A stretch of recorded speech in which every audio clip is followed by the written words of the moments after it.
భవిష్యత్తులో మళ్ళీ వైసీపీ వచ్చే అవకాశం ఉందా? 29 ఎన్నికలు మళ్ళీ జమిలీ అంటారు, నేను ఏదో జమిలీ ఎన్నికలు జరిగే అవకాశం ఉంది అంటున్నారు. జమిలీలో మళ్ళీ వైసీపీ వస్తే అమరావతి పరిస్థితి ఏంటి? నేను ఒక మాట చెప్తాను సార్, ప్రజాస్వామ్యంలో దొంగలో గెలుస్తారు, దొరలో గెలుస్తారు. మనం చూసాం. మొన్న 2019లో జగన్మోహన్ రెడ్డి గారు ఎట్ట గెలిచిండు? ఇప్పుడు ప్రజలు 5.5 కోట్ల మంది ప్రజలు ఇచ్చే తీర్పుని మనం ఎలా డిసైడ్ చేయగలుగుతాం? ఇప్పుడు ఈ ప్రభుత్వం న్యాయబద్ధంగా జవాబుదారీతనంగా ఇప్పుడు మనం మాట్లాడుకున్న అంశాల ప్రకారంగా పరిపాలన చేస్తే జగన్మోహన్ రెడ్డి గారికి అవకాశం ఉండదు. ఈ ప్రభుత్వంలో లోపాలు, మళ్ళీ ప్రభుత్వంలో తప్పులు కనుక జరిగితే మళ్ళీ ప్రతిపక్షానికి మళ్ళీ అవకాశమే కదా. ఈ రోజున ఏంటంటే ఆయన చెప్తున్నారు జగన్మోహన్ రెడ్డి గారు, నాకు 40% ఓట్లు ఉన్నాయి, నేనేం భయపడినక్కర్లా, మళ్ళీ మేము వస్తాము, అసలు కూటమి ప్రభుత్వం సింగిల్ డిజిట్కి పరిమితం అవుతుందనే మాట కూడా మాట్లాడుతున్నాడు ఆయన. చెప్తున్నారు ఆయన మాట్లాడుతున్నాడు. ఈ కూటమి ఎంతకాలం ఉండదు, 3 నెలలు ముచ్చటంచి కూటమి. ఈ హనీమూన్ కథ విడిపోయింది. పవన్ కళ్యాణ్ గారు టీడీ కూటమి నుంచి బయటికి పోతారు, భారతీయ జనతా పార్టీ జనసేన ఒక పార్టీ అవుతుంది, వాళ్ళు చీలిపోతారు, వాళ్ళ కాపురంలో నిప్పులు పోస్తారు, కలతలు వస్తాయి అని ఆయన ఆశపడుతున్నాడు. మరి ప్రజాస్వామ్యంలో ఏది ఎప్పుడైనా జరగవచ్చు. ఇప్పుడు మనం అనుకున్నామా వైసీపీ ఎమ్మెల్సీలు, రాజ్యసభ సభ్యులు రాజీనామాలు చేసి మళ్ళీ అదే పార్టీ నుంచి పోతారు అని చెప్పేసి మనం అనుకోలేదు కదా.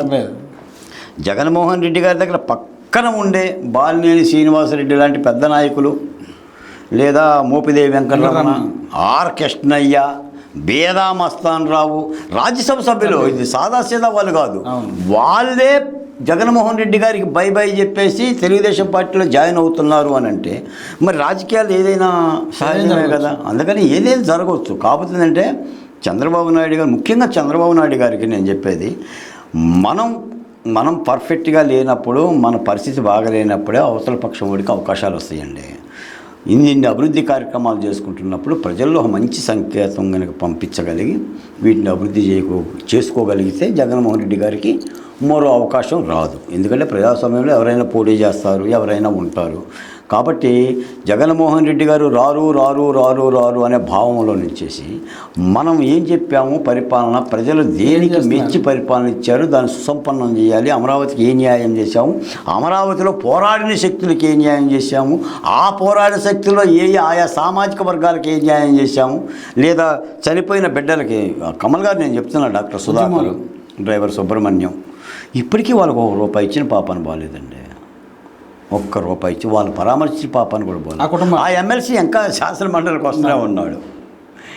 ఇవన్నీ కూడా అంశాలు అవుతాయి, ఇవన్నీ కూడా ప్రజలు చూస్తారు, వాటన్నిటిని కూడా పరిష్కారం చేసుకోగలిగితే మంచిది. సంవత్సరాల తరబడి మీరు ఉద్యమంలో పాల్గొన్నారు, ఉద్యమం చేశారు. మీ కుటుంబ పోషణ ఎలా తెలిసింది? 5 ఏళ్ల పాటు లెగిసిన దగ్గర నుంచి ఆ ఉద్యమం, అక్కడ ఆ టెంట్ దగ్గర ఉద్యమాలు, ధర్నాలు, రాస్తారోకులు, ర్యాలీలు, పాదయాత్రలు చేశారు. ఎలా మీ కుటుంబం? మీ ఎస్పోర్ట్ ఛానల్ ద్వారా మీకు ఒక కొత్త మాట చెప్తున్నానండి. ప్రజా రాజధాని అమరావతి 1631 రోజుల ఉద్యమంలో నేను నా అమరావతి అనే పేరు మీద స్వయంగా బాలకోటయ్య పుస్తకం రాశాడు. ఈ పుస్తకానికి చంద్రబాబు నాయుడు గారు, పవన్ కళ్యాణ్ గారు కూడా ముందు మాట రాశారు. నా కష్టాలు, నా ఆవేదనలు, నా కన్నీళ్ళు మేము అప్పుడు చెప్పుకునేవాళ్ళం. ఆ మహిళలు పాదయాత్రలో ఒకచి ఏడుస్తుంటే, మేము ఆ రహదారుల మీద అన్నం తింటుంటే వాళ్ళు పడ్డ శ్రమ, వాళ్ళని అన్న దోషంలో ఈ ఆవేదనలు కూడా ఈ పుస్తకంలో నిక్షిప్తమయ్యి రాజధాని అమరావతిలో ఆయా జేఏసీ నాయకులు, ప్రధానంగా అమరావతి బహుజన జేఏసీగా నేను, మా కలివిలేముల గురించి కూడా పుస్తకం తీస్తున్నాం. మీరు అడిగిన మాటకి ఏంటంటే నాది చాలా సాదాసీదా జీవితం అండి. అంటే ఆ టైంలో కొంత ప్రచారం వచ్చింది. ఈ ఉద్యమంలో బాలకోట ఎంత తీసుకున్నాడు? ఎన్ని సూట్ కేసులు అందినాయి బాలకోటకి? అమరావతి ఉద్యమంలో ఎన్ని సూట్ కేసులు అందినాయి బాలకోటకి? 5 ఏళ్ల పాటు ఉద్యమంలో నిరంతరం పనిచేశాడు అంటే ఎంత అందింది బాలకోటకి? ఇప్పుడు నిజంగా కమల్ గారు అంటే ఒక కుటుంబ పోషణ నడవాలంటే 5 ఏళ్ల పాటు పూర్తిగా మీరు అక్కడే ఉండిపోయారు. ఇప్పుడు నిజంగా బాలకోట ఎక్కడ, అమరావతి ఉద్యమం ఎక్కడ ఉన్నాడు, బాలకోట అక్కడే ఉన్నాడు. బాలకోటకి సూట్ కేసులు కనుక అందే లెక్క అయితే మరి నువ్వు ఎమ్మెల్యే సీట్ ఎందుకు రాలేదు బాలకోట అనే ప్రశ్న కూడా ఉత్పన్నం అయ్యేది కాదు. ఎందుకంటే నాకు కారం మెతుకులు తెలుసు, గొడ్డు కారంతో అనేది వ్యక్తిని, ఒక పల్లెటూరు సంబంధించిన వ్యక్తిని. అందుకని మేము అలాంటివి ఆశించలేదు. సాధారణంగా నేను సెకండ్ హ్యాండ్ కారు కొనుక్కొని తిరుగుతున్నా కూడా టీవీ ఛానల్లో వైసీపీ అధికార ప్రతినిధులు అనేవాళ్ళు, చంద్రబాబు నాయుడు గారు 30 లక్షలు 40 లక్షల రూపాయలు పెట్టి బాలకోటకి కారు కొన్నాడు అని.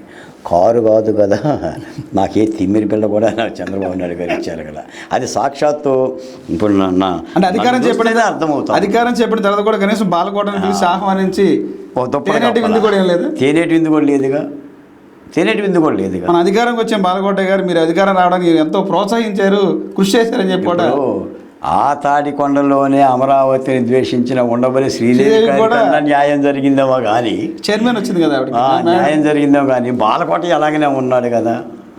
ఇప్పుడు మొన్న ప్రకటించిన ఈ నామినేట్ పోస్టులో కూడా ఒక పట్టాభి గారే, అన్న నాకు అందరూ ఒక ఎత్తు, నువ్వు ఒక ఎత్తు, నువ్వు నా ప్రమాణ స్వీకారానికి రావాలన్నా నేను, ఎందుకంటే కలబడ్డాను.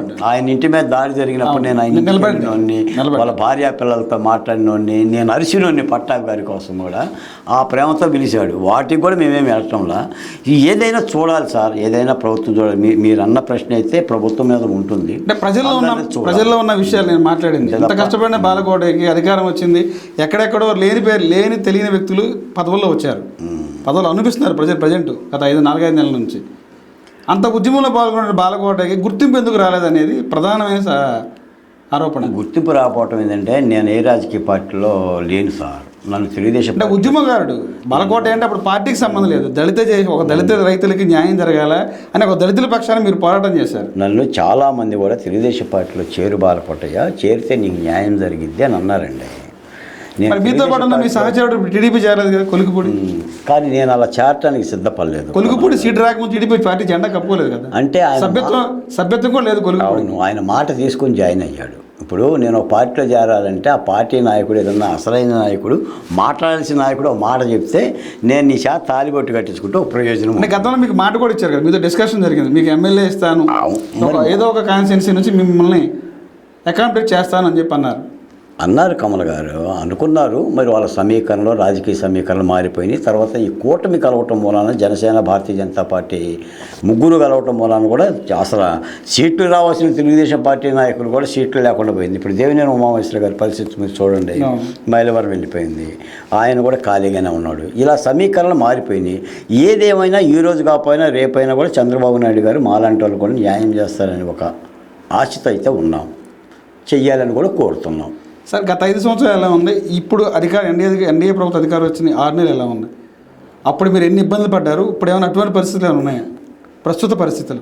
చంద్రబాబు నాయుడు గారు చెప్తున్న మాటే చెప్తున్నా, పరిపాలన గాడిలో పెడుతున్నారు. ఆయన గాడిలో మీ వ్యక్తిగత అభిప్రాయం, చంద్రబాబు నాయుడు చెప్పిన మాటలు కాదు. గతంలో మీరు చూశారు, ఎన్నో ఆటుపోట్లు చూశారు, ప్రస్తుతం ఇప్పుడు ఎలా ఉంది? మీకు మాట చెప్తా కమల్ గారు. ఈ మధ్యన ఒక శేషయ్యను పెద్ద డాక్టర్ని కలిశాను.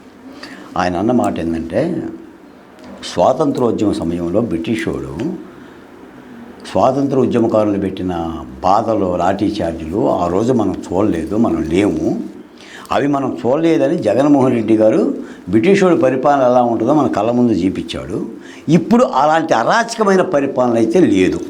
ముందు ప్రధానంగా ఆంధ్రప్రదేశ్లో స్వేచ్ఛగా మనగలిగే పరిస్థితి ఉందండి. ఎందుకంటే మీరు అంగీకరించారు కమల్ గారు, నేను సీరియస్గా చెప్తున్నా. ఆ రోజు అసలు మాట్లాడే పరిస్థితి లేదంటున్నాను నేను. ఏ సామాజిక వర్గాన్ని కూడా రోడ్డు మీదకి వచ్చేసి మాట్లాడితే ఎప్పుడు ఎత్తుకుపోతారో కూడా తెలియని ఒక భయానకమైన వాతావరణంలో మనం బతికాం. ఎందుకంటే అమరావతిలో పండగలు లేవు, పబ్బాలు లేవు, అలాంటి స్థితిలో ఆ స్థితి అయితే లేదు. కాకపోతే ప్రభుత్వం ఏంటంటే నిధులు తెచ్చే ప్రయత్నం చేస్తుంది. కేంద్ర ప్రభుత్వాన్ని కూడా మెప్పించో ఒప్పించో పనులు చేపడుతుంది, పరిపాలన గాడిలో పెడుతుంది, తిరిగి కొన్నిటి మీద విచారణ పర్వాలు చేస్తుంది. అందుకని 6 నెలల్లోనే ఏదో అద్భుతాలు జరిగిపోతాయని నేను కూడా ఆశించట్లా. ప్రజలు ఇచ్చిన మ్యాండేట్ 5 సంవత్సరాలు, తప్పనిసరిగా ఓ సరైన దిశగానే సవ్య దిశగానే పరిపాలన సాగుతుంది అనేది నా భావన. సీరియస్గా ఇప్పుడు పవన్ కళ్యాణ్ కానీ చంద్రబాబు నాయుడు గారు కానీ దాని మీదే దృష్టిలో ఉండాలి. నిన్న వాళ్ళు కలెక్టర్ల మీటింగ్ 2 రోజులు పెట్టి కూడా కలెక్టర్లు మాట్లాడుతుంది కూడా అదే విషయం, పవన్ కళ్యాణ్ ప్రశ్నిస్తుంది కూడా అదే.